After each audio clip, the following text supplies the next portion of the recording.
Najlepše bajke sveta. Princeza na zrnu graška. Bio jednom jedan kraljević koji je hteo da se oženi princezom, ali pravom pravcatom princezom. Tako je obišao ceo svet da bi je našao, ali mu se svud isprečilo nešto na putu. Princeza je bilo vrlo mnogo, ali da li su to bile prave pravcate princeze nije mogao nikako da dokuči, jer je uvek bilo nečeg što mu je smetalo. Vratio se kući sav potišten jer nije našao svoju princezu. Jedne večeri bilo je strahovito nevreme. Sevalo je, grmelo je, kiša je pljuštala, jednom rečju bilo je užasno. Tada neko zakuca na kapiju dvorca, a stari kralj pođe da je otvori. A napolju je stajala jedna princeza, ali kako je izgledala od kiše i ružnog vremena.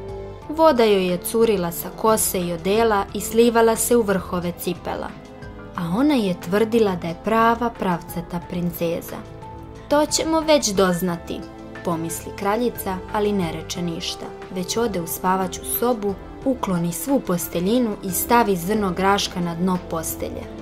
Zatim uze 20 dušeka i stavi ih preko zrna graška, a odozgo još 20 perina od gušćijeg perja. Tu je trebalo da prenoći princeza. Ujutro je zapitaše kako je spavala. Oh, vrlo loše, reče princeza. Gotovo cele noći nisam ni trenula. Ko zna šta je bilo u toj postelji. Ležala sam na nečemu tvrdom, tako da sam po celom telu modra i zelena. To je strašno. Tako su se uverili da je ona prava pravcata princeza, jer je kroz 20 dušeka i 20 perina od paperja osjetila zrno graška. Tako nežan nije mogao biti niko do prave pravcate princeze. Kraljević je uze za ženu, a zrno graška odnesoše u umetnički muzej gde se i sada može videti, ako ga neko nije uzeo. Hvala, pogledajte još lepih bajki.